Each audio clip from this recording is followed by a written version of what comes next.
This is Clint of the Geek Dig Podcast, and you are listening to the one and only BS Podcast Network. Your attention, please. The Magic Our Way podcast is now leaving from New Orleans for an artistic tour of all things Disney. Jumbo, everyone. Harambe.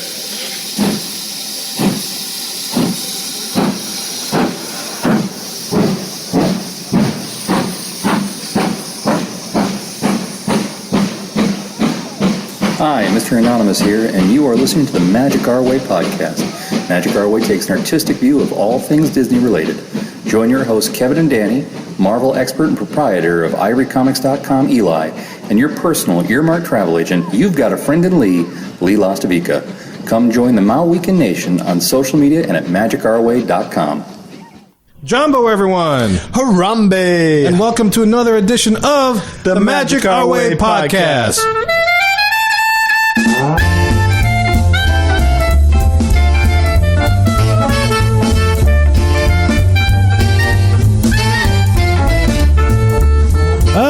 Asante San, everyone. You're listening to the Magic Our Way podcast from New Orleans, Louisiana, in the United States of America. We are artistic buffs talking about Disney stuff, and this is the show in which every opinion is welcome.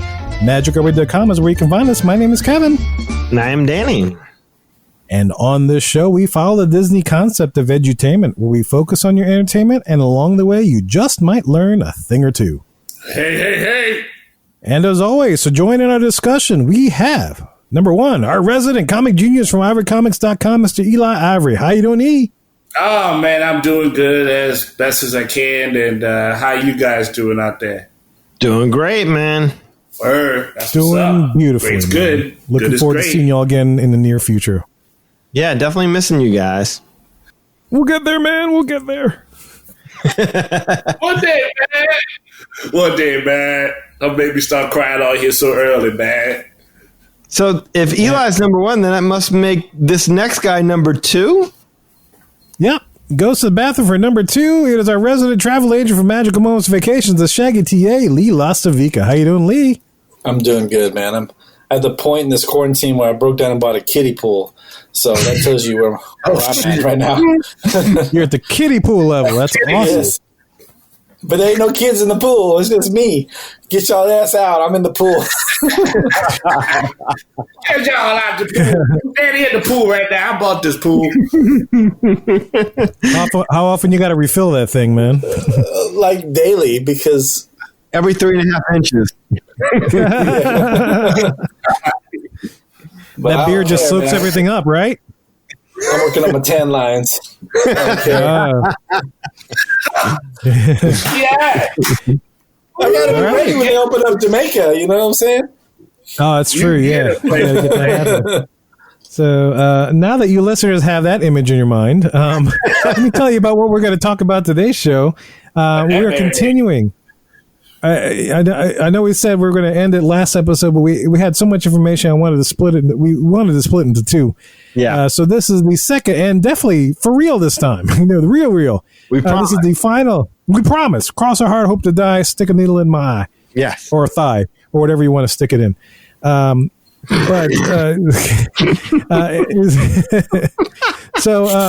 Look, on this episode, we're talking about Dixie Landings, man, which eventually became Port Orleans Riverside. And we're talking about the history, the backstory, its relationship to South Louisiana and New Orleans and all that kind of stuff. So we're rounding out this series of shows talking about Disney's relationship with New Orleans. So, guys, look, enough of my jibber jabber. Let's go finalize. That sounds silly. Let's go finish the magic.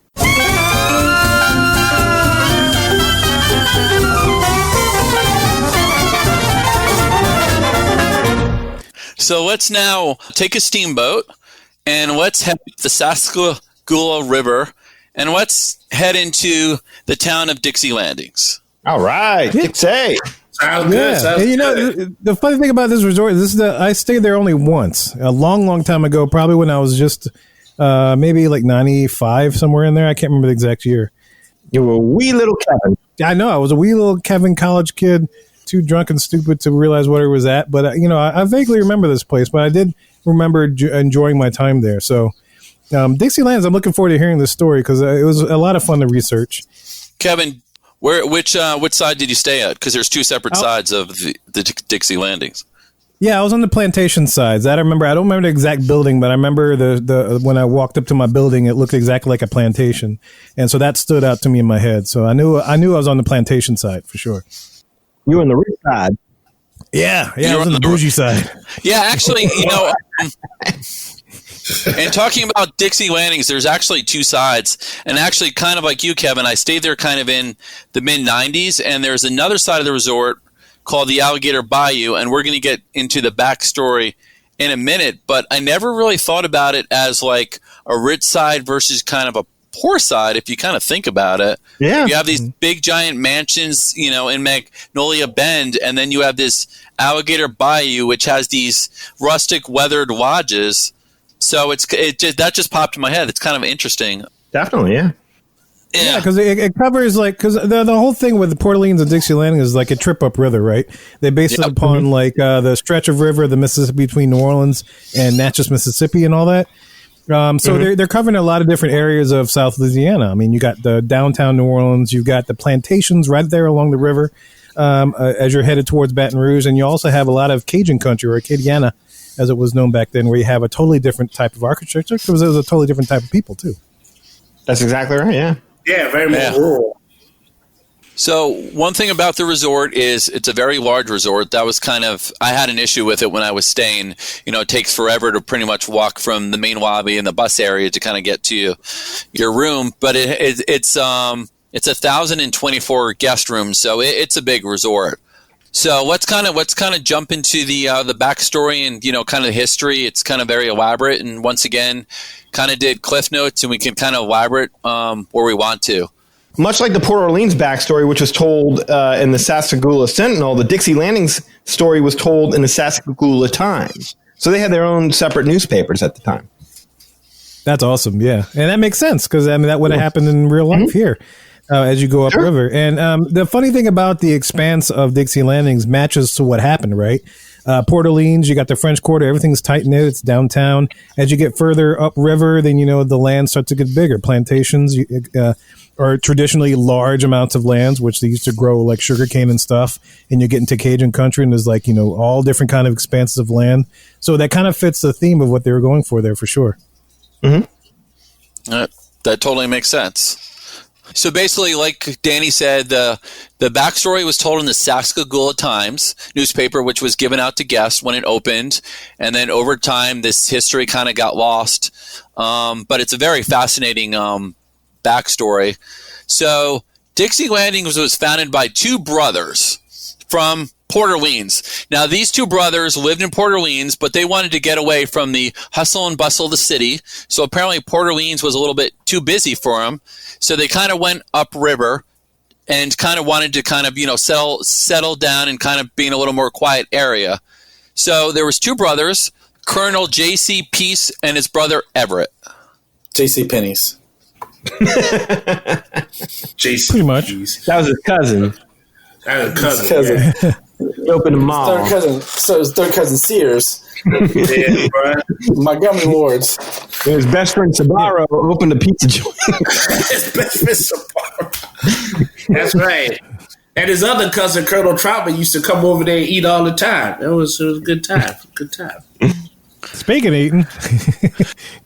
So first off, let's talk about Everett. Okay. So Everett was kind of he was the more quiet one of the family. Yeah, it's always the quiet one that always causes the trouble, right? Mm-hmm. So he liked to spend time doing carvings and stuff like that. So he got away from the busyness of Port Orleans, and he's like, all right, I just want to go find a quiet area, which he did. So he kind of found a remote island, which he decided he wanted to live in, and this area would later become the Alligator Bayou of basically the Dixie Landings Resort. So let's talk about the Alligator Bayou for a minute, kind of referencing to you guys earlier. Obviously, there's a lot of alligators in the New Orleans area, specifically here In the bayou. in the bayou, right? So Yes. So Alligator Bayou was known as only the hardiest souls would dare to build here. So not only was there the threat of hungry alligators, but as the rains fell far up north and the levels of the Sassagoula River rose, more than one homesteader would be knee-deep in the swamp. So you had to deal with alligators, you had to deal with lots of rain, and, just kind of really kind of bad conditions.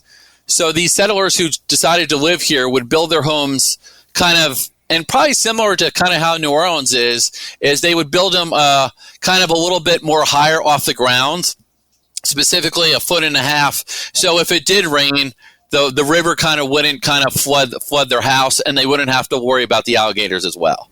Yeah, that's treacherous territory. And we're getting into architecture that's more west of us too. I mean, they in Cajun country and stuff, and plantations are all up because of the river and stuff, and the marshlands and the swamps and whatnot. So that sounds typical. Okay, so when I stayed there, I stayed in the Alligator Bayou area, and I remember specifically that the hotel room building is kind of, you have to kind of take either stairs to get up, or there's like a little ramp, which I'm sure wasn't in the original backstory, which they had for, handicapped people or whatever. But it was kind of basically trying to give you the emphasis of this is a building that's kind of raised kind of off the ground, to kind of, like we said before, to kind of avoid kind of the rainwater. But let's kind of tie it back to Everett. So Everett kind of, being a little bit of a hermit, so he built a simple cabin, and he was kind of in the middle of the swampland, and he wanted to get some, fresh water from a spring which was deep in the bayou across the river. So we started kind of making these homemade contraptions and these aqueducts and kind of all these different kind of water kind of systems and pipes to kind of get him his French water. So the trappers and the Perrier. fresh water. Yeah, I was going to say. I wanted that Perrier. Like that sparkling bayou water? It's so charming. So crisp. Yum. How much must have this dude hated his brother that he'd rather go live out in the swamps with alligators than live next to his brother? Probably owe him some money. He wanted to get far away from his brother as possible. It kind would do the trick. it kind of seems. So You'll never find me in here. So people that lived in the area, there's trappers and their families. So from time to time, they would notice some, kind of smoke kind of coming up from the trees in the island, kind of in the distance, and they would occasionally catch a glimpse of a mystery man who lived there. So over time, this would kind of lead to tales of an old, odd man who would basically be living on this island. Mm-hmm. And they called him Trapper John, MD. I kind of think he was kind of like Bigfoot of his day, where like no one ever really saw him. Maybe they got a glimpse of him, but they weren't sure if they really saw him. I think I'm sure you get that, Lee, some time to time when you go out, right? It's the shadow. It's the shadow of beard. When I go out to my weekly trip to HEB. So Everett, kind of lived on this island, and kind of people started kind of creating a story about him. Hey, this mystery man who lives on the island. And before long, Old Man Island grew into a legend among the area's youngsters. And, as kids are, one day the other kid dared someone, hey, why don't you go build a raft and go paddle to that island and go find that old man? So, some little kid did. And the little kid expected this big, mean old guy, maybe a Chaldean ogre or something like that. But instead, he found a Connolly old man, and the two quickly became friends. He found Herbert from Family Guy.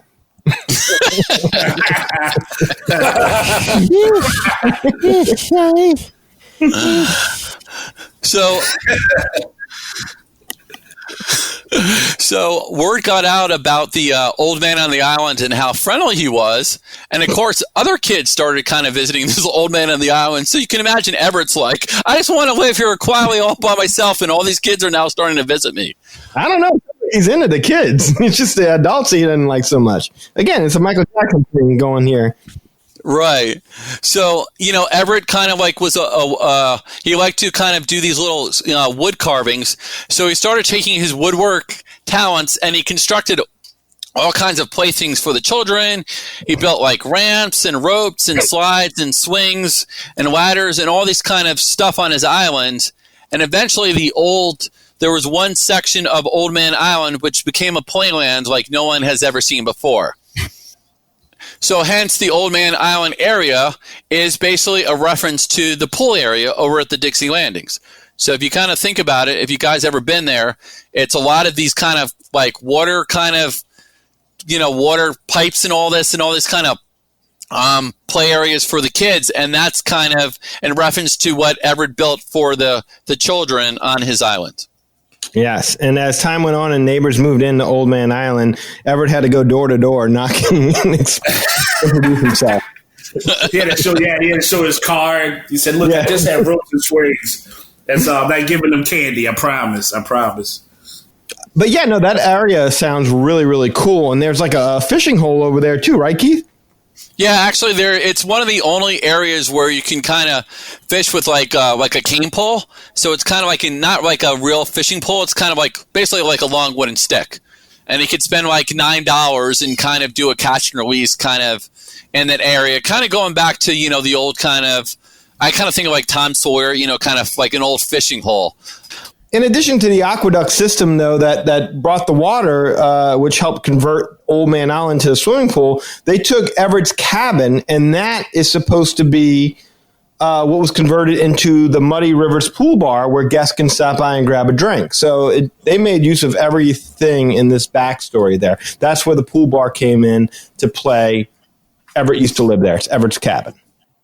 Unspeakable deeds were done in that pool bar, by the way. That story. That's the story. Eli, didn't you spend some time at that bar? Yes, I did. I just can't remember. Must have been a good bar then. Hey, how good it was. It was a great bar. It was it's small. It's not like a huge area like a lot of the outside resorts. Like if you were to go like to the Polynesian, like that's humongous. It was kind of like a smaller, quaint area. It was almost like going to. It was like a resort. It was like a small, just resort pool area. I mean, like the bar itself was really small, and then you're like maybe like 3 feet away from the actual pool. And it's just like some areas you can just kind of like lay out and get some sun. But not too much else craziness going there. But yeah, a very good Long Island iced teas. Word to the wise, they will sneak up on you.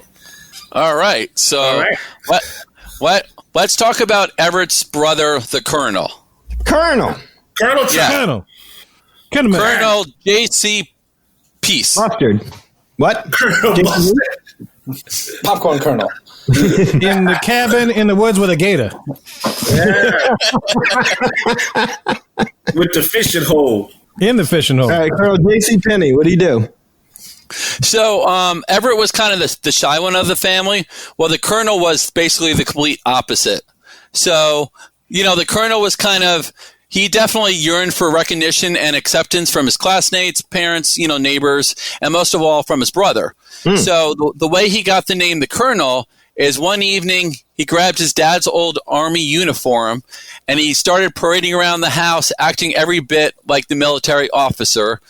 And his antics led to his family dubbing him the Colonel. And from that day forward, the nickname stuck. Oh, he's like he didn't get a whipping off of that. I know, right? Apparently he got a nickname out of it. So now we're kind of going to get into the backstory of the Magnolia Bend mansions. So basically, Everett kind of ties into the Alligator Bayou and the Old Man Island, while the Colonel ties into the Magnolia Bend mansions. So the Colonel married his longtime sweetheart named Millie, and the two moved away from Port Orleans to seek success and happiness in 1850, and they found it upriver near Old Man Island. So this was a specific part of the Dixie Landing area. It had lush grasslands, nice trees. So this is where they kind of decided they wanted to kind of build their home. and this area is known as Magnolia Bend. So this area was established largely through the Colonel, who saw this area as an ideal spot to basically build a cotton mill, basically which served, Louisiana's growing cotton industry at the time. Yeah. Right, that was big, yeah. We remember that. So the home he constructed for his expanding family was known as the Acadian House. Acadian House. Yeah. Acadian House, yes. So his ancestors hailed from Nova Scotia, Nova Scotia was also called Acadia. Mm-hmm. So this is an odd blend of English, French, and Indian words, eventually shortening Acadian to Cajun. That's correct. Yes. Yeah. There were refugees from Canada, Nova Scotia, who got kicked out because they didn't want to renounce their Catholicism. And they ended up leaving. They're coming down to the other French colony, which is the Louisiana Purchase at the time, which was still Catholic. Because basically Canada aligned with themselves with English. And, of course, they had their whole thing with the church. And that's how you got Acadians, which is shortened down to Cajuns. Nice. Thank you, Kevin. I'm learning a lot of history from you guys tonight, that's for sure. Yeah. Kevin's on it, man. He's really giving me, I know some of these things, and Kevin's putting them together in just the right way. With the accent. Yeah, it's funny because Acadian house is actually a type of house here in South Louisiana with the tin roofs and stuff, which is kind of what you see when you're at the resort, those kind of tile or tin roofs of the buildings. So the second type of plantation in the Magnolia Bend section of the Dixie Landings is called the Magnolia Terrace. So there's another backstory to this specific mansion plantation. So there was a gentleman called Buford Honeyworth III. So he actually fell in love with the Colonel's daughter in 1853. So with the Colonel's assistance, Honeyworth founded the profitable Saskagula Steamboat Company, which we'll talk about a little bit later. So the Colonel offered the Honeyworths a prime piece of land, and this is where they built their mansion, and the mansion's known as the Magnolia Terrace. So this is basically where this name came from. So each of the plantation houses has a different backstory, which is kind of interesting. So it's not just, a name, kind of like you said, Danny. I think they just came up with the name, and then they came up with the backstory later. That's exactly what they did, yes. So the third mansion is called Oak Manor, and this mansion was founded by Terry Franklin, who is the Dixie Landings' first mayor, and he also became the area's first U.S. senator. So he got his fortune by growing cotton, and he created his own mansion called Oak Manor, which basically reflected his wealth and had specific brick, pathways, impressive courtyard, and awesome white columns. So that's kind of the backstory of the Oak Manor. And to kind of cotton. Lots of cotton. Interesting. Yep. Yeah. And to kind of come up with the name of the last mansion, once again, another French name, which I'm going to mess up, is Parterre. Parterre. Parterre. Parterre. Okay. Parterre, please. Parterre. Yeah. At Parterre. House Parterre, Parterre. please. Parterre House over here. too. I'm going to call it, for short, I'm going to call it the P Mansion. So, what's up? P Mansion, nice. That's the P best name Mansion, I've heard Parterre all Place. day. Parterre. Get on down to the Parterre Place. Get on down to the Parterre Place. So this was founded by Edward Barron and his wife Elizabeth, otherwise known as Betsy. So they were kind of one of the richest. Betsy Barron. Betsy Barron. Yep. That's catchy. Well, what's funny about these names? You got like the one hand, the dude's name, like, Juan Luis Guerra de Bonfont, and then his wife's name's Betsy. Right. Or Ruth. Yeah. Like, come on, man. Right. Yeah, you can't The give the band- wife the like or band somebody like an actual interesting name. George Bronnerworth Honeyworth the Fourth and his wife Susan. Yeah. Yeah, I'm Honeywell Buford the Third, and this is my wife Millie. Yeah. Millie. Millie, say hello. Alice. Yeah. Partier. Tua. Yes. This is Beulah Honeyworth, my sister on my mama's side. How you doing?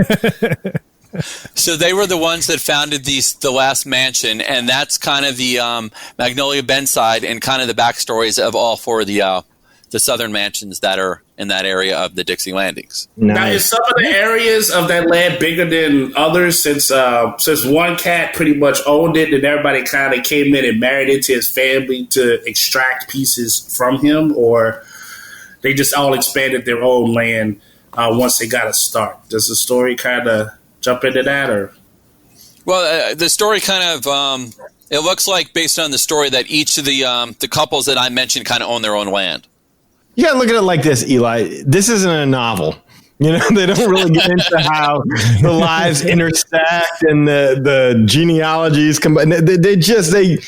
Oh, and by the way, here's Magnolia Terrace, and there was a guy, and he did this, and he had a penchant, and he would wear a magnolia in his coat every day, and so they called it Magnolia Terrace because it was on a balcony. You know, that's how these stories read. It's all about how the name got there, not about how the families all interconnect so much. All right, so let's talk about the brothers again. So we have Everett living on Old Man Island, and we have the Colonel living at Magnolia Bend. And, of course, like every other Disney story, the story of Dixie Landings has a heartwarming, happy ending with the reunion of the two brothers. Oh, and yeah, and because the one brother had frozen powers, and he could freeze stuff, and then there was a little snowman. That's a different story, Danny. Oh, shoot. Never mind. I thought you were going to say, like every Disney story, the mom died. But that's... I sure. Man, I thought one of them died in the Civil War. That's what I was thinking. No, this one actually has a happy ending. Yeah, there was no Civil War in Port Orleans, Kevin. Come on. Oh, okay, I got you. Just honeysuckles. Honey what? Honeysuckles. Okay, cool. Whatever. Yeah. That was a stripper over at the boat ride. Right. She was by the car. Hey, honeysuckles. Honeysuckle. Go ahead, Keith. All right. So over the years, the Colonel living in Magnolia Bend, he heard tall tales of the mysterious old man living on Old Man Island, but he's dismissed this as a legend. So one day, his granddaughter, Susie, came running to him with a carved wooden bird in her hand. She told stories of this funny old man who gave it to her as a gift. So the Colonel took the carved wooden bird, he took a look at it, and there was a little carving into it, and it said Everett Peace 1857. And then he realized, oh my God, that's my brother. All right, maybe he didn't do it that excited, but oh my! No, I liked it. I got it drawn. I'm sitting here like, well, if he was so enthusiastic about it, why hasn't he looked up his brother? And I'm like, oh, that's just Keith selling it.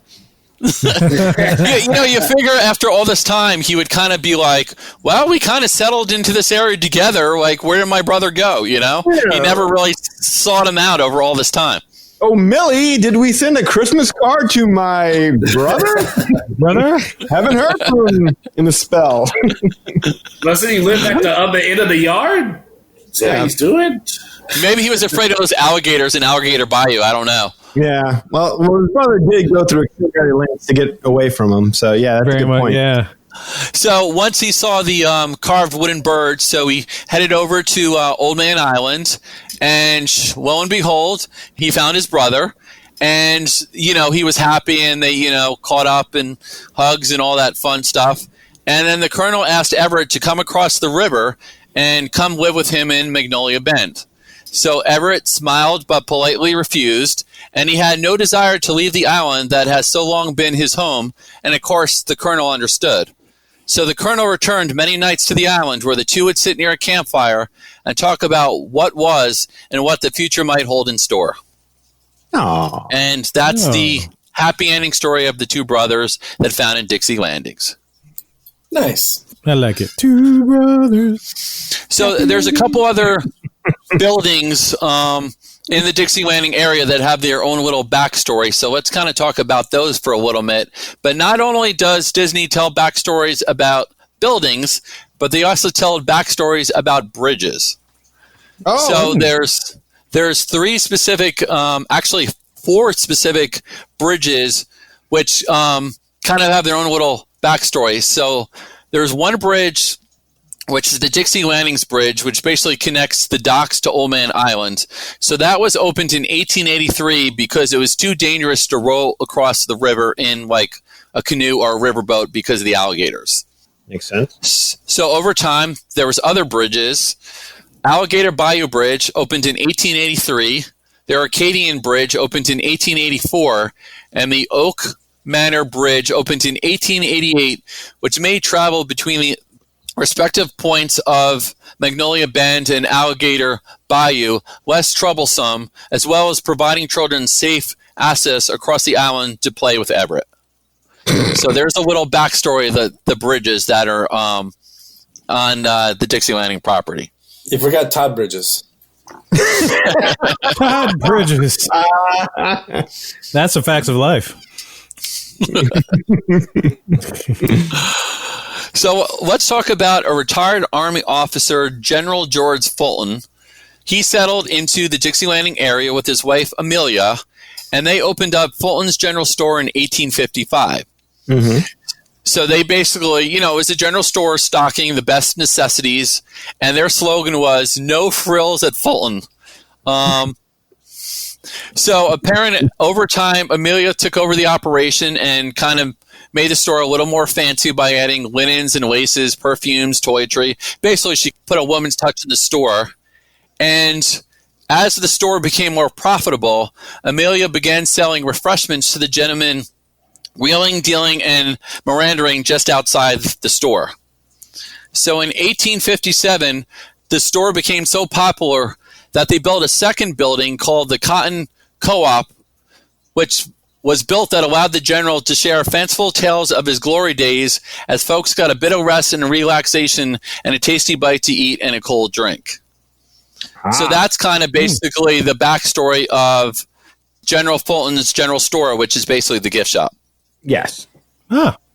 And then you just touch on the Cotton Co-op, which ultimately becomes Riverside Roost.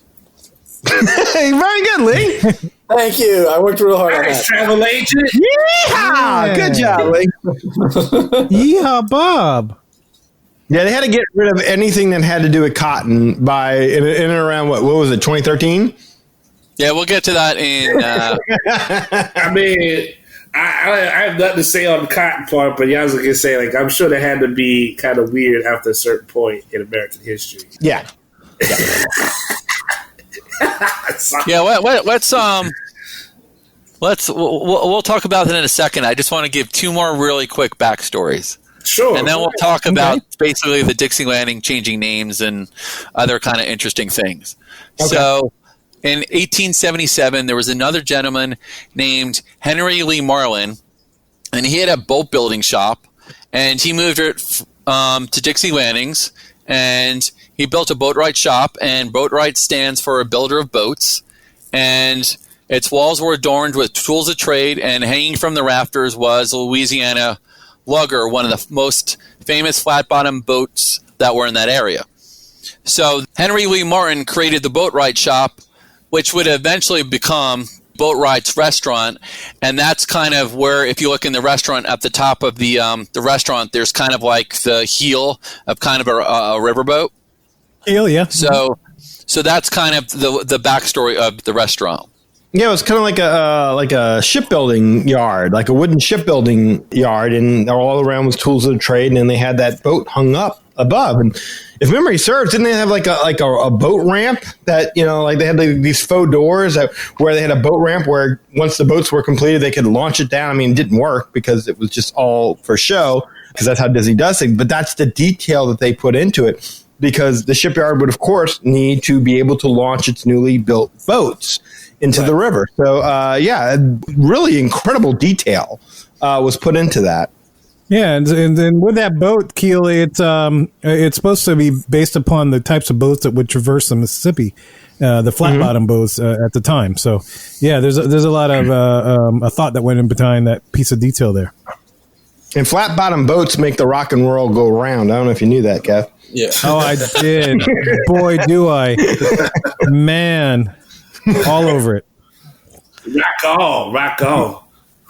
So that's just kind of a little backstory of some of the kind of other buildings at Dixie Landings. And sadly, Dixie Landings' name eventually went away. It did. That's sad. But understandable. Yep. It's tough. Play with fire, you're going to get burned. That's right. So apparently, probably one of the Disney lawyers at one point decided, maybe we shouldn't really be calling it Dixie Landings. So maybe we should name it after a $10 bill. Inflation, man, inflation. See, the thing which kind of gets me is it was called Dixie Landings for 10 years before they decided to all of a sudden change the name. So, speaking of which, Keith, do you have the backstory on why it was called Dixie Landings? No, I don't. I have this backstory. Okay, this is a little bit hard to find, but you remember? I think we were talking about Sir Edward before. He was like an inventor and engineer, and him, along with the colonel, founded the Pascagoula Steamship Company. Remember all that? Yep. So Sir Edward departed for Pittsburgh to superintend the construction of the Pascagoula Steamship Company's first vessel, the Dixie Queen. And when the Dixie Queen was finished and arrived, the river level was so low that the ship ran aground on its landing and remained there for days on end. And then a tug had to be called in to rescue the Dixie Queen, and henceforth the area always became known as Dixie Landings. Ah. Danny, I have actually another little bit backstory about that same boat, which I don't know if you have this or not. Yeah, about how it burned to ashes? Yeah. So it sailed for 10 years and was struck by lightning in a storm 10 years later.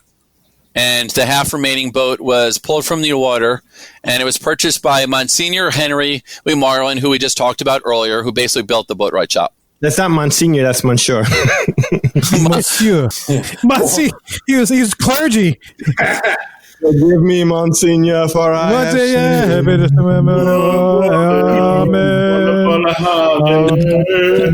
This is why I never took French in high school. All right, so Monsieur, what was his name again? Henry Lee Marlin, who basically... No, Henry. When it's spelled like that, it's Henri. Henri! Monsieur Henri Lee Martin. Lee Marvin. I loved him in Delta Force. And his wife, Butch. Butch!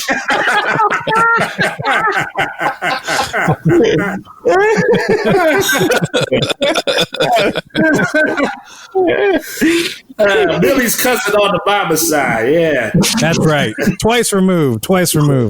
Because she's Butch. Butch, don't play that. It's like blueberry pancakes, so there was that too. It just, man.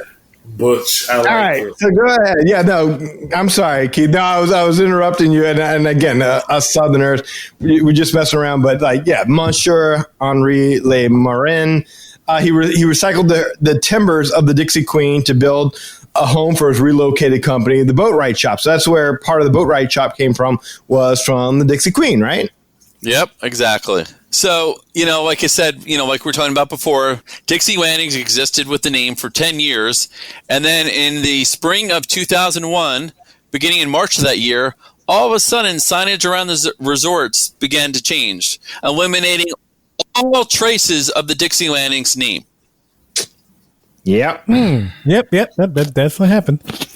So, Dixie Landings became Port Orleans Riverside, and Port Orleans, basically the Port Orleans Resort basically kept their name. So, me personally, I like Dixie Landings? Dickie Landing? Dixie Landing. That was my nickname back in the 70s. Face, neck, and chest. I like Dixie Landing. I like Dixie. Oh, I like big butts. You cannot lie.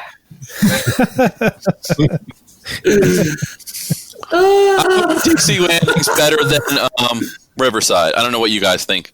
I agree with you, Keith. I couldn't agree more, actually. I think that is... it's a shame. It really is a shame, but, again, it's like I said before, you play with fire, you're going to get burned. And that's the thing. If you're going to deal with New Orleans and you're going to delve into the history of things and start naming things after things in New Orleans past, much like any place, you're going to start running into some sketchy parts. The funny part about this is I was doing some research for this show, and I happened to read in a Disney News magazine article. And one of the things they said that Dixie Landings, in the article, they were comparing a bunch of resorts, right? And so they were talking about Port Orleans as well as Dixie Landings. And and they would compare each of the resorts to a movie. Port Orleans, of course, they compared that resort to the movie The Big Easy, right? And then the movie they compared Dixie Landings to was, of course, Song of the South. So back then, Song of the South was still a movie that was recognized as, okay, it exists in Disney lore. Of course, as you know, throughout the years, Song of the South has kind of fallen by the wayside, and henceforth, along with the whole idea of the context that went around it, with the slaves and stuff, which is why the name also changed in Dixie Landings to what it is now, which is Riverside. Yeah, I wondered out loud to myself, I wondered if it would just have been Dixie Landings, if that's all it was. And they hadn't had this whole backstory about, these millionaire cotton gin owners and, cotton industry, socialites and all this other stuff. Do you think it would have stuck around, or do you think just the word Dixie itself was enough to do it in? Lee, no one knew this backstory. 10 years after the fact, no one knew this. But this backstory was handed out in newspapers, and chances are it was done being distributed in the mid-2000s at best. And I'm just speculating here. I don't know when they stopped doing it, but I'm going to guess that around about 2013, they looked at it and they're like, we can't have a cotton gin or a cotton mill or whatever the hell.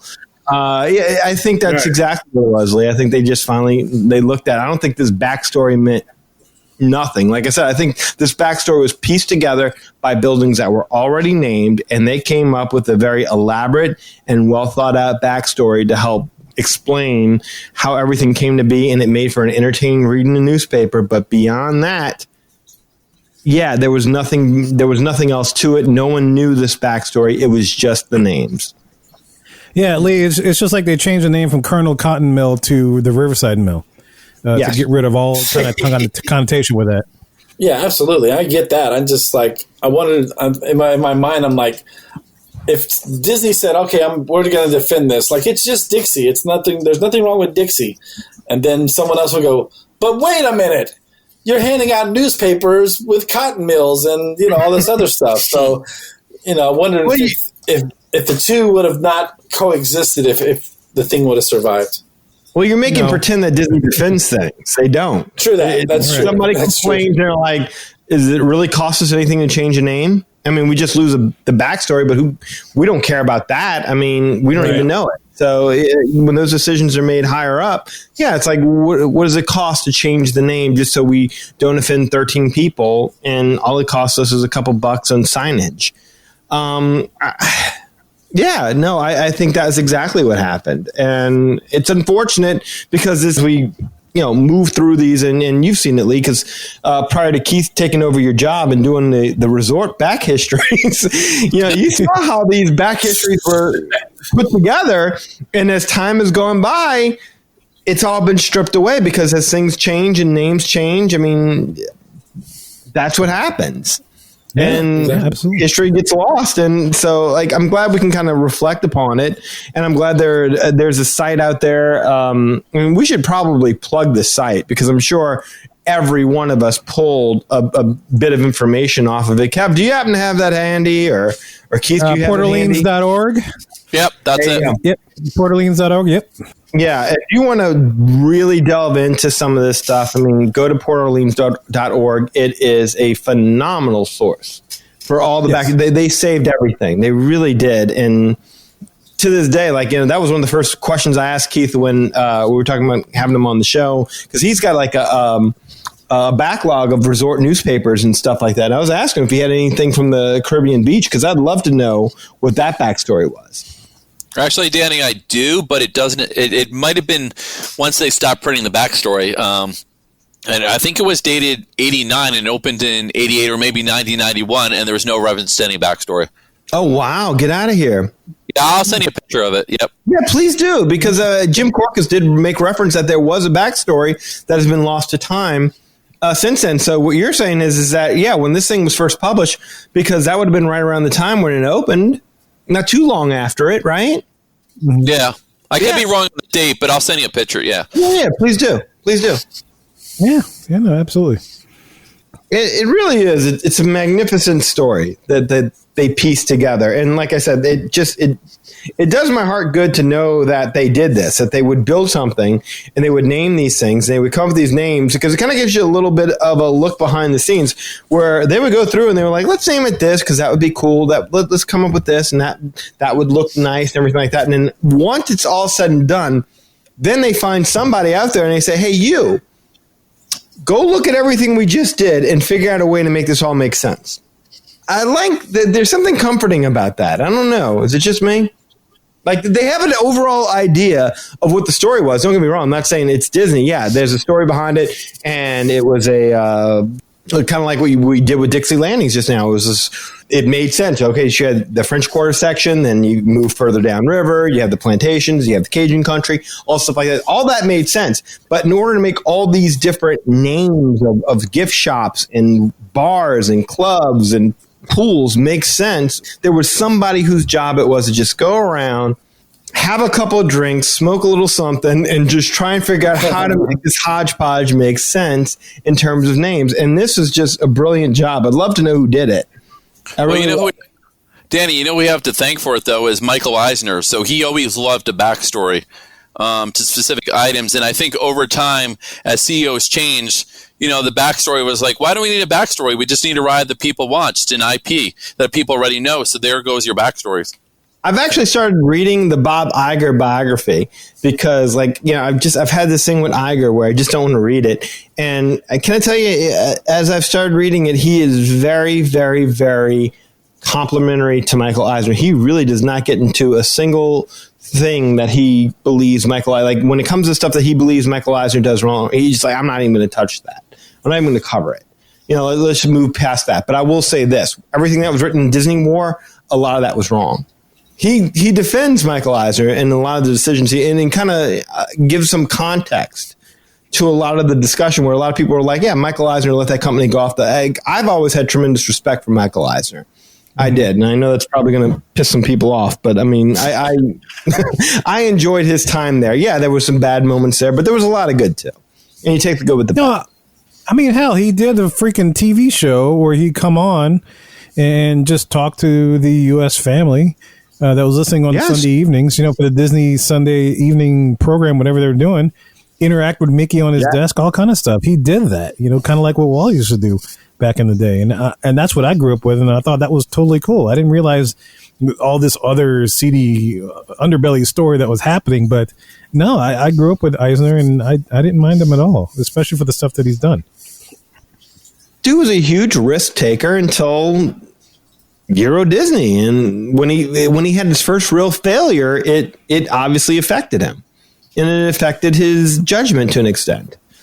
And I didn't realize, and I tell you what, again, I don't know if y'all have ever read the Bob Iger biography either. Y'all should go read it because it does offer, there's a point in there where he pretty much says that Roy Disney was an alcoholic, and that Roy would just get liquored up and shoot off emails late at night, pissed off, criticizing the company for this and that and the other.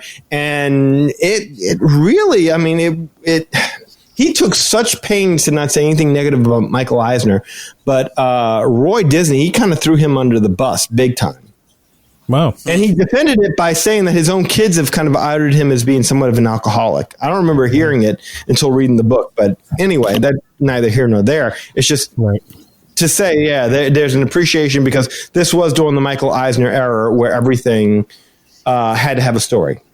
Yeah, no, that sounds I wish there was an app or someone would take the time to where you could be in the parks on your phone and say, oh, you could look at something and it would say, give you some backstory to it or history. Yeah. But even if it was something as simple as, this window was designed by so-and-so and this is the meaning behind it and things like that. Now, I wish Disney would do something like that, but I don't see them taking the money and doing that. But someone out, if there's a way to make money and someone could do that, that would be such a great tool to be able to go through the parks and say, oh, beep, here's this ride and this is the backstory behind it. And you just click on this or when you walk up to your hotel, it would give you an alert like, oh, did you know the story behind the so-and-so bar and blah, blah, blah, blah, blah.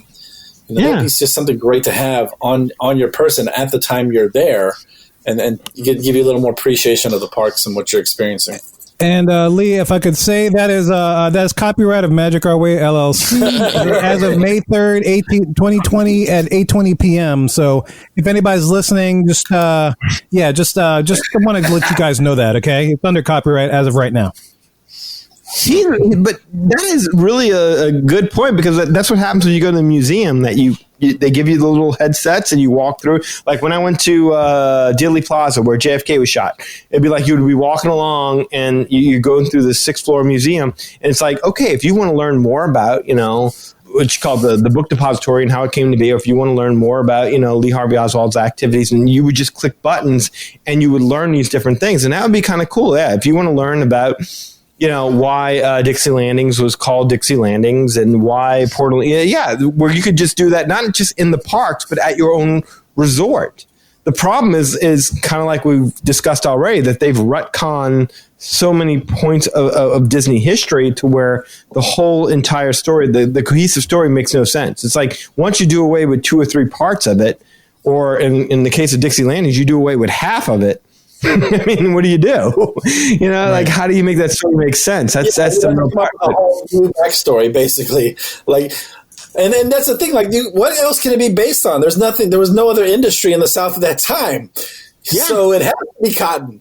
So there's no other backstory to build. It's like, oh, these Yankees, brought us whatever. I don't know. You can get into the story of New Orleans, and it's a great story. And it's like, look, all these cultures coming together, French and Spanish and, Canadian, all these different cultures come together and they blend together and they form these wonderful things, and the food is great. But there's the bad stuff too. And that's the problem. It's always a problem. It's like history just comes up and bites you. And when you make it a business of running away from history, and look, New Orleans is no better. We've done the same thing here. I mean, we've torn down the statues. We've changed the names of schools. I mean, we've done everything that we can do. And again, it's done with the best of intentions. But through the best of intentions, history is lost. Yeah. Well, if we're here at modern day with the combined resort, if I could just kind of point out a couple of things that make this area New Orleans and Louisiana, if I could take a second to do that, if I may. Oh, please do, because you bring history alive in New Orleans. I got to tell you, I live here, and you make me excited. I'm like, I need to go explore. I need to go, look at things. I can't because I'm stuck in my house, but, you make New Orleans history come alive, Kevin, which is odd that you're living on the North Shore. Hey, Kevin. Well, I grew up in New Orleans, so to be fair, but I did end up here across the lake for some strange reason somehow. But that's where the cards dealt me. Yeah, Keith, what'd you say? Kevin, have you ever thought about quitting your current job and becoming a tour guide? No, because they make less money than I do at the moment, so I have to figure out a better way to do that. You don't want to work for tips, do you? So. Keith, look, Kevin comes across as being this happy-go-lucky artist guy, and he is. He's all those things, but Kevin is also a proud capitalist very much about financial compensation. Kevin likes going to Disney. He likes going to Disney, and he's not going to be able to do it if he tries to go on a tourist whatever. You're right, eh? All right, so to kind of tie in why Port Orleans and Port Orleans Riverside and Port Orleans French Quarter kind of get the feel of New Orleans, there's a bunch of different details that they've incorporated into the resorts, right? So I watched a bunch of different videos on YouTube, like Tim Tracker and a bunch of the YouTubers that have done tours with this, and I kind of picked up on things that they didn't quite understand because they'd never been to the actual city of New Orleans. First of which is the architecture. One of the YouTubers was confused as to why, it seemed like every 2 rooms the building architecture would change. Now to us that's kind of normal, right? You look into the quarter and there are different little sections. I mean, there's not like one consistent cookie cutter design to the architecture, and that goes back to our influence by it's a mix. A lot of antebellum homes and stuff that we have there, it's a mix of Creole, American, and after the Civil War, they had what they called the East Lake and Craftsman cottages that popped up in the French Quarter, New Orleans. So today in the quarter, you'll find things that are called houses that are called Creole townhouses. You'll find houses that are called entresol houses, which are entresol is a fancy name for mezzanine, right? And in a post-Civil War era, you'll find American townhouses. And along with that, like a lot of the stuff you'll see where people check in, it's based off upon the French market design, where they have the different markets and they have the big, thick arched columns and stuff. That's just reminiscent of New Orleans' French market area, all the different aspects of it. What people refer to as the French market is actually the French market sheds, but there's also buildings around those sheds which housed a bunch of different other markets that were all part of the French market, like the butcher's market, the cuisine market, the bazaar market, the vegetable market, all the kind of stuff. And that's that whole area. If you ever come to New Orleans, you'll see what they call the French market, but you'll notice buildings around it that surround it. That's what Disney built a lot of their architecture on. So that's kind of cool to see. So that makes it definitely New Orleans. Also, too, while you're touring around the resorts, the street name tiles that they'll have embedded in the sidewalks, we have those too, And I'm talking about those 4x6. Yeah, we see them everywhere. It's these 4x6 inch. Yeah, the tile, it has blue lettering, one white tile, has gold trim on the lettering. You'll see that all over the place. The idea was that, when transportation was still horse-drawn, the prevailing wisdom at the time said it was a better idea to have it the name of the street set on the concrete below, as opposed to having them up on a sign, where everybody can see it. But that's just. I didn't know that. Is that why they're on the ground like that? I didn't know that. Yeah, that's why it was on the ground. It's like it took time. They didn't have to hang up anything. They just threw embedded tile into the ground, and that was it. Done. So this is around the 19th century is when that happened. And Disney put that in Port Orleans Resort. I mean, you look down and there it is. There's some tiled streets there. It's crazy. Something other interesting that I found when I was doing research is that Disney also put those horse head hitching posts. The local guys know what I'm talking about. If you ever look at pictures of Port Orleans, you'll see posts coming off the sidewalk that have like a little horse thing. So what's the first thing you think about when you see the little horse thing? Like, what do you think those posts were used for? For the carriages that go along and the people that have the mules that pull the carriages and take the tourists around. Yeah, exactly. Because if you didn't hitch up your horse, the little guy could just wander off, and then it's like, there goes your car. There goes your 1 horsepower vehicle. So you're basically screwed. So they had these, and it's kind of funny as far as the ones that you currently see in the French Quarter today, because we're not too sure if a lot of these are the original ones. And the reason why I say that, there was a reporter for the Times-Picayune back in 1962 by the name of Howard Jacobs. And he used to write this popular column called the Remoulade column. And in that column, he said that he informed the readers that there were numerous cast iron horsehead hitching posts that were recently installed throughout the French Quarter. This is back in 1962. And he claimed that for people putting that on their sidewalks so that cars and stuff don't park on their sidewalks, right? But And I'm like, that's probably accurate to what we have today, but I've got to think that some of those are going to be original ones to back in the day. And when I was doing some research, I stumbled upon this book called Louisiana, A Guide to the State. And this was written by the workers of the Writers Program of the Work Projects Administration, the WPA, of the state of Louisiana back in 1941, right? This was whole part of that whole Roosevelt's New Deal kind of business. And they said that basically that these were written. I mean, these were some of these. I'll read what they said from the book. In the book, it says cast and wrought ironwork in Louisiana forms one of the most popular means of ornamentation. Many balconies in the French Quarter date from the late 18th and early 19th century. In general, just to explain the difference, wrought iron can be distinguished by a simpler design, whereas if you see like balconies with more ornate oak and grapevine motifs, were cast iron. And in many sections of the city, they say, and this was back in 1949, they say that the hitching posts of cast iron existed, and they either had a horse's head or a more elaborate figure of a Negro jockey, to quote the book. I've seen the horse's head, not so much the second one. Yeah, neither have I. And as an ornament, I've seen that.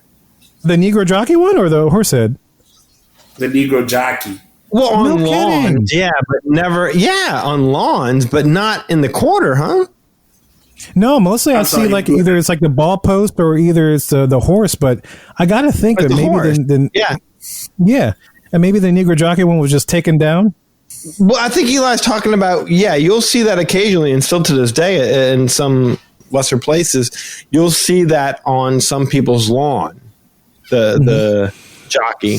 Oh, right. Yeah. Is that what you're saying, Ian? I'm sorry. It's just, Yeah, my feed is just catching up to what y'all are saying. So yeah, I'm just saying I see the object, but no, not in the corner. I'm sorry. I thought you were saying you just had to see that. No, we're talking about just in the quarter where they would hitch up the horses. Okay, right. Got you. Yeah, back in 1941, though, apparently they said that they would see things from 18th, 19th century of those two different toppings for those hitching posts. So that's kind of interesting. And of course, Disney went with the horse head post, right? Sure. What are you going to do? Exactly. Another detail that you may not know is you're walking around Port Orleans Resort, you'll see all these little garden fountains. And now, for the local guys, if you're going to different little courtyards in the quarter, you're going to see these little fountains, everywhere. Basically, these fountains, everywhere. And these fountains, they provided drinking water to the inhabitants. This goes all the way back to France. And even in the French Quarter, a lot of times these courtyards, which are now like very ornate places where people would gather, hang around the fountain, have a drink or two, that wasn't how it was back then. Back in the day when it was under French and Spanish Creole ruled, the courtyards were utilitarian spaces. These were valued as cooling zones. They're used for loading and unloading carriages and for keeping wealthy feet from having to touch muddy streets in the quarter, spillover kitchen prep. So the fountains had an actual use back in the day, which nowadays, in modern, after like a lot of revitalization, remodeling in the 1920s, 1930s, it became like places where we gather. So it's more decorative than functional. Yeah. Exactly. Yes. More decorative than functional. Pat O'Brien's has the famous flame fountain in the center of their courtyard. Yep. And so now it's just more decorative. Yeah. Quarter two sisters. Yeah. You see them all over the quarter, and Disney put that in Port Orleans Resort.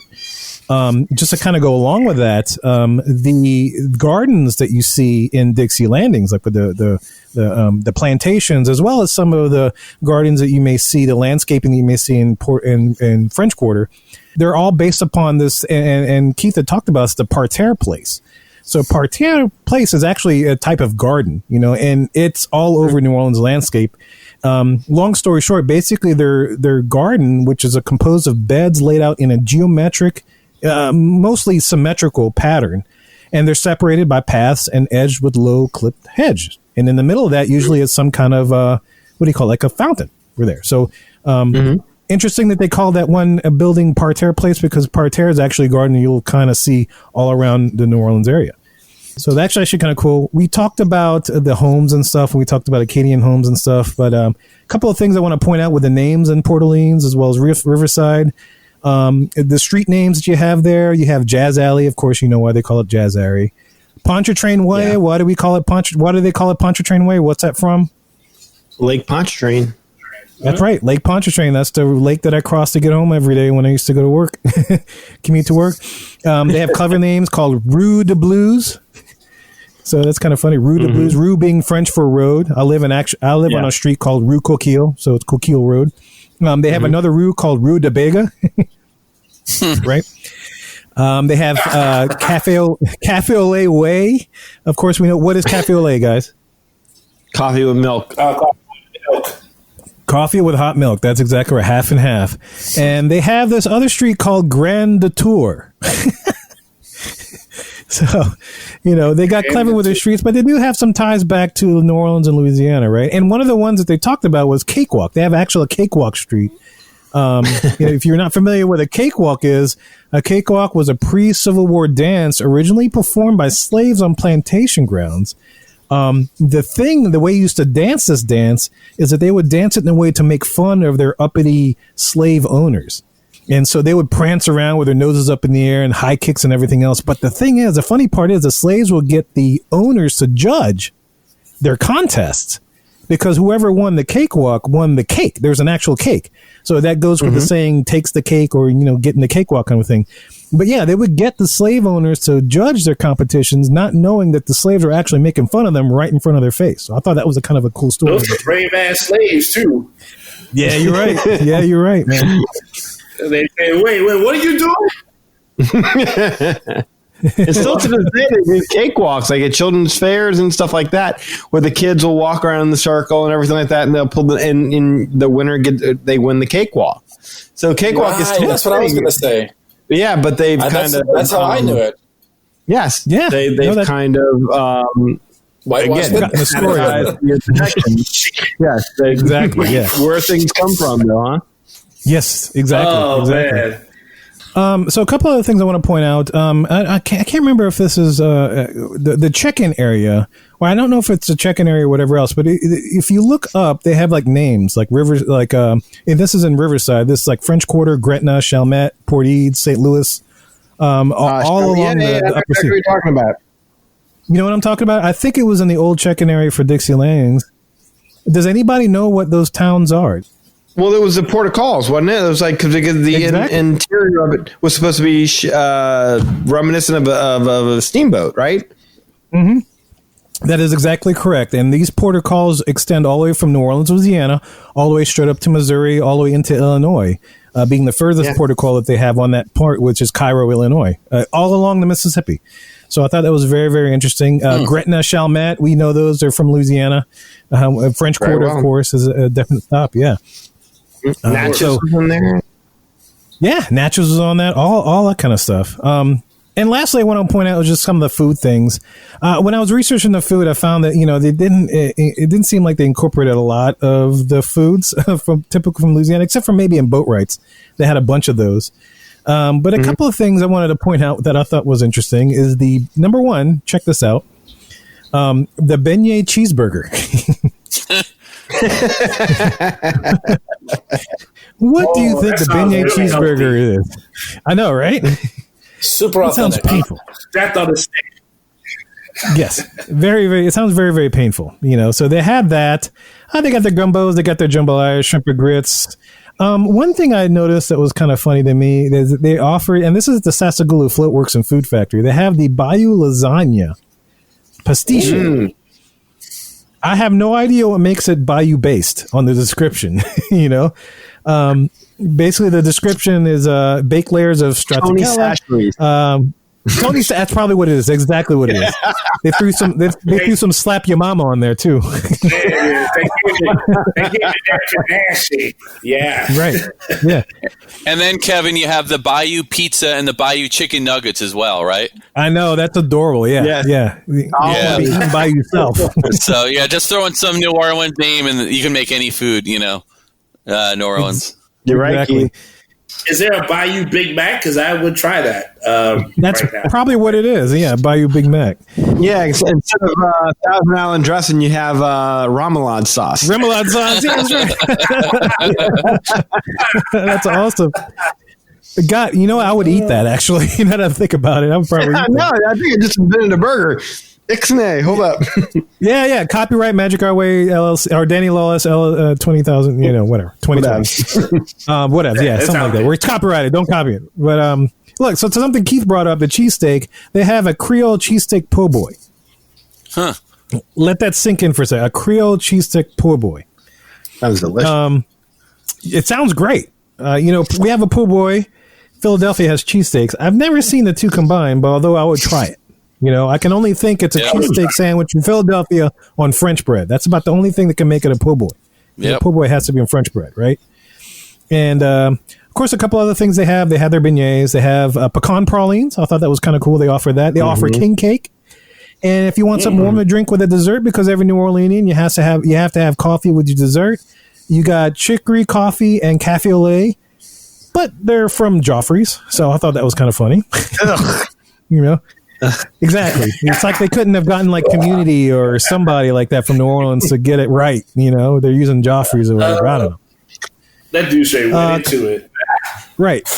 Couple of food things. Mardi Gras. They got the Hurricane, which the Hurricane is famous where at, man? Where's the place that serves the Hurricane? Pat O's. New Orleans. Pat O'Brien. Pat O's.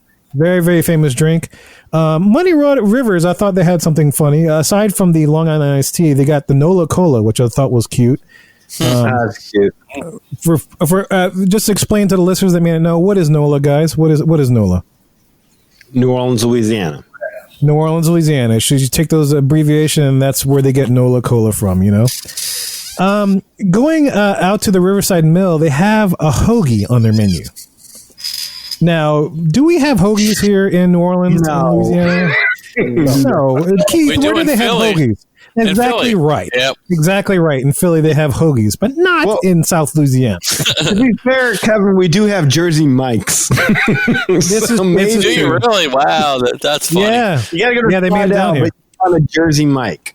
We do have a Jersey Mike's. You're absolutely right. So now we have a hoagie, but it's not native to this place. But I thought it was funny they decided to include it. So I guess Jersey Mike's invaded the Riverside Mill. Yes, right. Now, just to end with, Boatwrights has a lot of New Orleans stuff. So we're not going to, I won't even touch about it because there's a ton of there. But the Scout Cats Club, we talked about this earlier. Sure. They have this thing called the Mardi Gras mac and cheese, which just sounds awesome to me. And yeah, they threw Mardi Gras on there as far as the title, but this is what they have on. They have Gulf shrimp, andouille sausage, cheddar cheese sauce, and cornbread crumble. Oh, I mean, let that sink in. I would eat that. I would eat tons of those. But it's probably like $20 a pop. So it's like I'm not going to eat tons of those. So here's something I want to clear up. I want to clear up this about the beignets that they serve over there, as well as Disneyland. They serve them with an offering of dipping sauces. Okay, that's cool. That's great. Do we do dipping sauces here in New Orleans, boys? No. Sugar You just dip it in your mouth. You just dip it in your mouth. That's exactly right. Like, That's exactly. Dip it in your mouth. Sugar. No, you put the sugar right exactly. so your teeth can melt. That's what you do with that. Now, here's where I think they got that idea from. Okay, if you remember, well, kind of, but if you remember, Disney World has a resort in Japan. And Eli, I don't know if you remember this, but there's a bunch of Café du Mondes in Japan. But do you remember how they serve their beignets, Eli? I don't know if you remember ever hearing the story, but do you remember what to do with it? Chopsticks. They melt the sugar, put it in the cup. Well, what they did is in Japan, of course, because just like Disney, Café du Monde exists in Japan, but they're run by a Japanese company, just like Tokyo Disneyland and Disney Sea are run by a Japanese company. Café du Monde did the same thing. The Café du Monde over there serves their beignets with dipping sauces and all kind of fillings and stuff, aside from like the powdered sugar.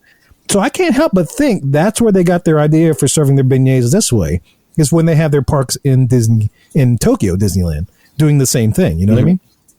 So I don't know if that's true or not, but it makes sense. It's plausible, right? Yes, that does sound plausible. Yes. And just to end with it, the Scat Cats Club, they serve the Hurricane as well as a Beta Amber. They got the Beta Amber's a brewery here, not far from my house. Actually, I could probably get there in 5 minutes. And they brew. It's like one of the first microbreweries in the country and stuff. And the last thing that they serve, alcoholic wise, at Scat Cats Club is the Sazerac. Y'all know what a Sazerac is, right? Yeah. Yes. Yep. Very, very traditional type of drink here in New Orleans. It said it was invented by a pharmacist, kind of like Coke, I guess. I don't know. He mixed some things together. He would make it. He would serve it in this little egg container thing that you'd serve eggs in, but he'd put his Sazerac drink in. It used to contain absinthe up until they outlawed absinthe, and they replaced the absinthe with his bitters. And at some point, the cognac that you used to get from France, they replaced it with the American rye whiskey. So it's kind of interesting that they serve the Sazerac over at the Port Orleans Resort. So I thought that was really, really awesome. All these different little tie-ins to New Orleans that really do exist and make it kind of feel a little bit like New Orleans. They have little bits and pieces of it. So there you go. And if you come to New Orleans, feel free to stay at the Roosevelt where they have the Sazerac Lounge. And you'll be able to have a Sazerac right there. Not the original, but the the less potent version that we've come to know to this day. I did want to take the time to point out one last thing before we go, because we spent a little time talking about Bon Famille Cafe. Yes. We never said it, that it did shut down when the two resorts merged and became under the umbrella of just one big Port Orleans resort, Port Orleans French Quarter, Riverside. Bon Famille is closed. And so that's why there's only one restaurant now where you can go, and that's the Boatwright restaurant, where you have a full service waiter, wait staff, that whole thing. But it became a test kitchen or something, right? Yeah, that's exactly it. It's used as a test kitchen for new culinary ideas to be tested for locations around Disney World. And well, occasionally they do like, I think they do like resort cast member activities there as well. And they also like, there was a part where they were doing renovations where they did reopen it. But currently, yeah, and just in case we gave anybody the impression that it's still open, it is not. It is closed. There's only one full-service restaurant over at Port Orleans Riverside, and it's the Boat Ride. That's right, yeah. Hey, look, I just remember one thing food-wise. I'll end with this. At Scat Cats, they have a thing called the Baton Rouge Beignet, which is kind of funny to me. I didn't know Baton Rouge did this, and I'm pretty sure they don't. But if they did, I think I would actually try this. Basically, Baton Rouge beignets, they're beignets that are jazzed up with your choice of Bailey's, Kahlua, or rum chata. Well, if Baton Rouge doesn't, then they should. Yeah, I know, right? That's plussing it. Now, that's like dipping sauce, yeah, but that's real plussing it. I think so. That's like the blood of Christ, it's a Catholic area. So it's the blood of Christ on my beignet kind of stuff. The wine, the liquor. That's the New Orleans spirit. New Orleans is like, figure out a way to get alcohol in there and make it better. Damn it. God bless him, man. God bless him. Ooh. If only I could have got Bananas Foster in there somehow. Oh, see, that's what they're missing. All the other good stuff like Bananas Foster. Oh, they got a bread pudding somewhere, but I was like, the South has bread pudding. But Bananas Foster would be perfect. Yeah, you're absolutely right. You're absolutely right. No, I think that's perfect, Danny. They should add that. You can credit that to the Magic Our Way podcast 2020. But anyway. All right. So, guys, Keith, thanks for coming on the show, man, and exploring for the past 3 episodes, or how many episodes this is now, because I think we're pretty much splitting this last one that we did. But thanks for coming on the show and exploring New Orleans, Disney's relationship with New Orleans with us, man. It's been a lot of fun for us, especially. I can tell you that. Yeah, no problem. And it's my pleasure. This has been a great part series. Really enjoyed hearing your background of New Orleans. Gives it definitely some good flavor. It figures it would take a dude from Philly to make a couple of guys from New Orleans start looking at our heritage. Yeah, right. And I'm definitely thankful because it was definitely a lot of fun journey relating to that, and just recognizing the detail that Disney had put into each one of these places, New Orleans Square, Port Orleans Resort, everything that they put in that I can relate to because we're from here, So It's kind of neat that they're doing that and taking it to that high of a level. It's definitely appreciated, and that's one of the reasons why we all love Disney, and that's why we're doing this podcast right here. The level of attention to detail that they infuse on their regular offerings, despite whatever may be going on with them, we definitely still love it and appreciate it. So thank you very much for listening to our whatever part series of Disney's relationship with New Orleans.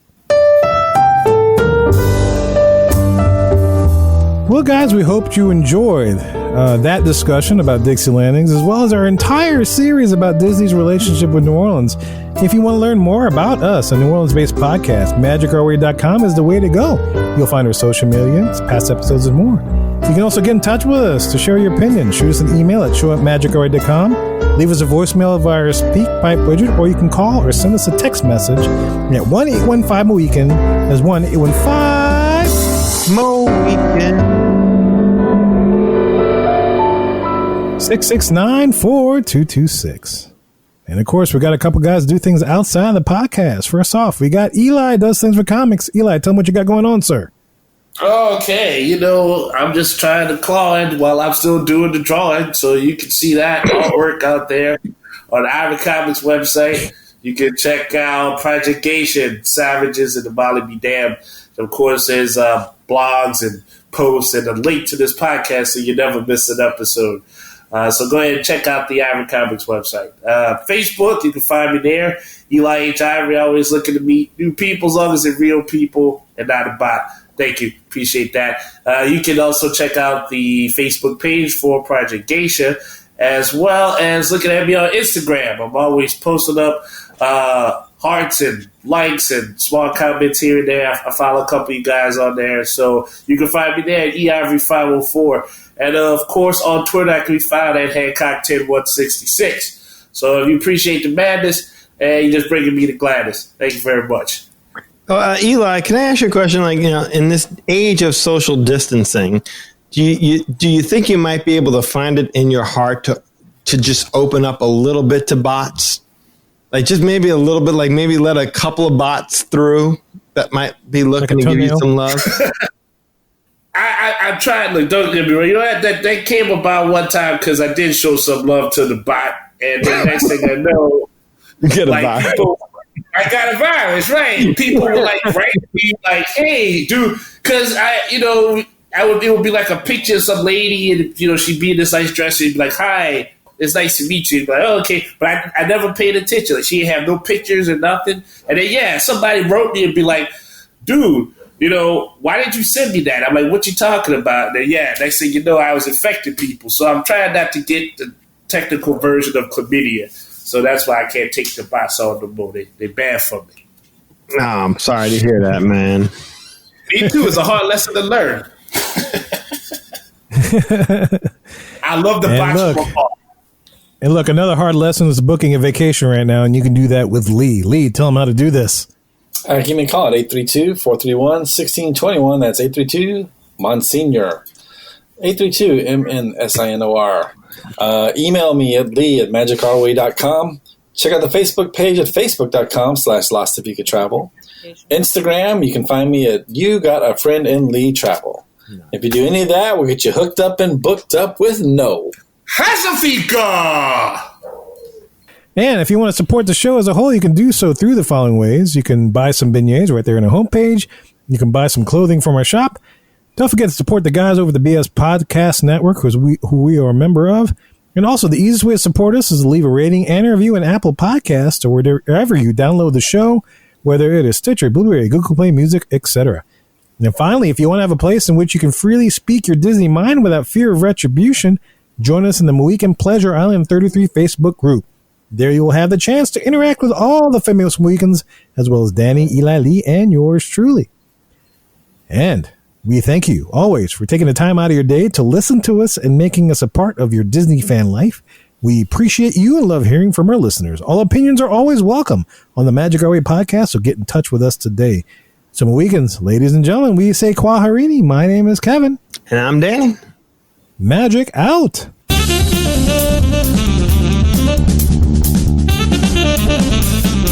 I have every intention of eating those bananas for breakfast, but I still somehow end up with tacos. Honeysuckle. Hey, it's Lee from the Magic